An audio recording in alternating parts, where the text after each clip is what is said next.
فرد کی تبدیلی کے لیے قرآن کا پروگرام کیا ہے؟ اس لیے کہ ظاہر بات ہے انقلاب آئے گا جماعت سے، جماعت بنے گی افراد سے۔ اسٹارٹنگ پوائنٹ کیا ہے ہمارا؟ فرد کی تبدیلی کے لیے قرآن مجید میں 4 اصطلاحات 4 دفعہ آئی۔ پچھلی دفعہ یاد ہوگا میں نے کہا تھا کہ تکرار جو ہے کسی کلام کا حسن نہیں ہوتا، عام طور پر اسے عیب سمجھا جاتا۔ تکرار بھائی کوئی الفاظ بدل کے لاؤ، ایک پھول کا مضمون ہو تو 100 رنگ سے باندھو، میں بتا چکا ہوں۔ اظہار دین الحق کے لیے کتنی اصطلاحات آ گئی قرآن میں، 6-7 تو میں نے گنوا دی آج بھی، لیکن پھر بھی وہ 3 آیتیں جو کہ تو آئیں، هو الذی ارسل رسولہ بالہدی ودین الحق لیظہرہ علی الدین کلہ۔ لیکن کمال یہ ہے کہ وہاں پر کوئی بورڈم نہیں ہوتا ہے، وہ اللہ کا کلام ہے، یہ معجزہ ہے۔ تکرار کیوں ہے؟ کہ ان الفاظ کی اہمیت کو سمجھو اور اپنی مائکروسکوپ کو اس کے اوپر فکس کر دو۔ زیر ہر لفظ غالب چیدام میں خانہ ہے، یہ ایک لفظ کے اندر جو ہے جو کچھ پنہا ہے، پورا میں خانہ پنہا ہے۔ گنجینہ معنی کا طلسم اس کو سمجھیو، جو لفظ کے غالب میرے اشعار میں آوے، وہ تعلی ہے غالب کی۔ قرآن کی شان یہ ہے جو لفظ آ رہا ہے گنجینہ معنی کا طلسم۔ اب حیران آپ ہوئیے، حضور کا مقصد بعثت 3 دفعہ، اس کے لیے افراد کی تیاری 4 دفعہ، 4 اصطلاحات قرآن میں 4 دفعہ آ رہی ہیں۔ آج ہم نے اس کے لیے آیتیں پڑھی ہیں۔ سب سے پہلے سورہ جمعہ، یسبح للہ ما فی السماوات و ما فی الارض الملک القدوس العزیز الحکیم۔ اور ایک بات نوٹ کر لیجیے، اکثر سورت آیتوں کے آخر میں اللہ کے 2 اسماء آتے ہیں، زیادہ نہیں۔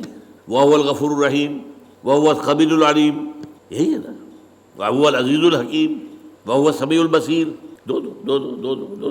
صرف قرآن مجید میں ایک صورت یہ ہے جہاں 4 اسماء آئے ہیں ایک آیت کے اندر، اور سورہ حشر ہے اس میں 8 آئے ہیں، اور سورہ حدید ہے اس میں 4 آئے، هو الاول والآخر والظاہر والباطن۔ حشر میں الملک القدوس السلام المؤمن المہیمن العزیز الجبار المتکبر سبحان اللہ عما یشرکون، هو اللہ الخالق البارئ المصور له الاسماء الحسنی۔ یہاں 4 آئے ہیں۔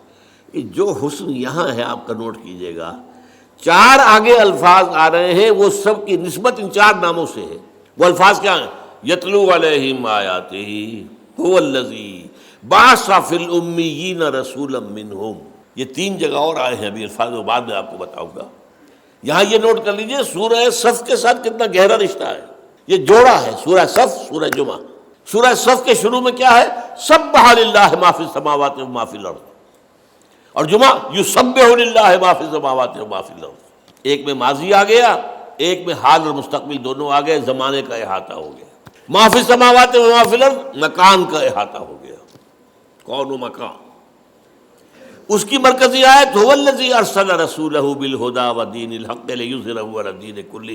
اس کی مرکزی آیت هو الذی بعث فی الامیین رسولا منہم یتلو علیہم آیاتہ ویزکیہم ویعلمہم الکتاب والحکمہ۔ اور جو 4 نام ہیں اللہ کے، الملک، بادشاہ کا فرمان کو پڑھ کر سنا رہا ہے، یہ ہے یتلو علیہم آیاتہ۔ وہ بادشاہ حقیقی القدوس ہے، پاک ہے، ہمارا رسول بھی تمہیں پاک کر رہا ہے۔ الملک القدوس عزیز الحکیم، عزیز ہے، زبردست ہے، اس کا قانون ہے جو تمہیں دیا جا رہا ہے، اور الحکیم ہے، تمہیں تعلیم حکمت بھی دی جا رہی ہے۔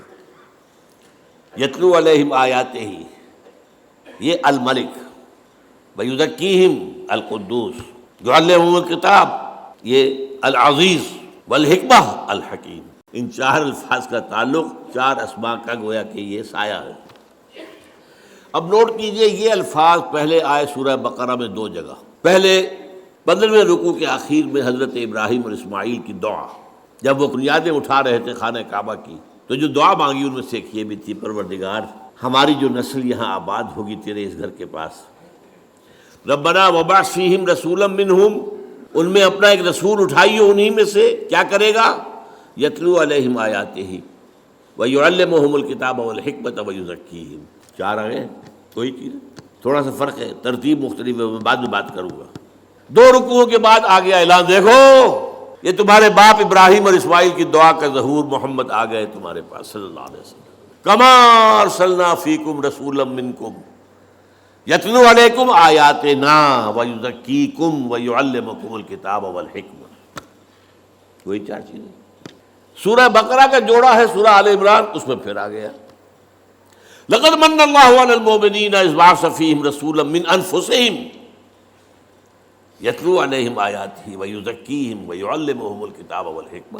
لیکن سب سے شاندار انداز میں ہے سورہ جمعہ، هو الذی بعث فی الامیین رسولا منہم یتلو علیہم آیاتہ ویزکیہم ویعلمہم الکتاب والحکمہ. اب یہاں اگر غور سے آپ نے سنا ہو تو آپ کو نظر آئے گا کہ ایک فرق ہے. ابراہیم اور اسماعیل کی دعا میں تلاوت آیات کے فوراً بعد تعلیم کتاب و حکمت، پھر تزکیہ آخر میں. باقی تینوں جگہوں پر تلاوت آیات، پھر تزکیہ، پھر کتاب و حکمت کی تعلیم. اب فرق کیا ہے؟ وہ دعا ہے ابراہیم اور اسماعیل کی، وہاں تو اللہ ان کی دعا نقل کر رہا ہے، یہاں اللہ کی طرف سے آ رہا ہے. تو یقیناً یہ ترتیب زیادہ جو ہے امپرووڈ شمار ہوگی، اسے بھی ہم غلط نہیں کہیں گے. وہ بھی دو رسولوں کی بات ہے نا. ربنا وابعث فیہم رسولا منہم یتلو علیہم آیاتک ویعلمہم الکتاب والحکمۃ ویزکیہم. غلط تو نہیں ہے یہ. لیکن ایک بات معلوم ہو گئی، اس وقت ہائیسٹ ویلیو جو تھی وہ تزکیہ تھا، اب ہائیسٹ ویلیو حکمت ہے، کیونکہ تین جگہ اللہ کی طرف سے آ رہا ہے. 18واں رکوع سورہ بقرہ کا، پھر آل عمران، پھر سورہ جمعہ. وہاں تو یہ آ رہا هو الذی بعث فی الامیین رسولا منہم یتلو علیہم آیاتہ ویزکیہم ویعلمہم الکتاب والحکمہ. اب ان پر آئیے، یہ چاروں اصطلاحات جو ہیں ہم نے، ہمارے مفسرین نے ان کے اندر مغایرت پیدا کی ہے. یہ ایک ہی شے ہے، ان چاروں کا مرکز محور قرآن ہے. یتلو علیہم آیاتہ، یہ تو سب کو معلوم ہو گیا کہ قرآن ہے، اس میں تو کوئی شک نہیں نا. یعلمہم الکتاب، کتاب قرآن ہے، اس میں کوئی شک نہیں. تزکیہ، یہ بھی قرآن سے علیحدہ شے نہیں ہے. اور حکمت، یہ بھی قرآن سے باہر کی شے نہیں ہے. ذالک مما اوحی الیک ربک من الحکمہ، اے نبی یہ ہے وہ چیزیں جو آپ کے رب نے آپ پر نازل کی ہیں وحی کی حکمت میں سے. حکمت قرآن میں بھی ہے، کتاب قرآن میں بھی ہے. کتاب سے مراد میں بعد میں تفصیل سے بیان کروں گا، قانون ہے، لیکن حدیث نبی کے اندر بھی ہے. حکمت قرآن میں بھی ہے اور حدیث میں بھی ہے. اور تزکیے کے بارے میں جان لیجئے، ایکسکلوسیولی تزکیہ قرآن کا نام ہے.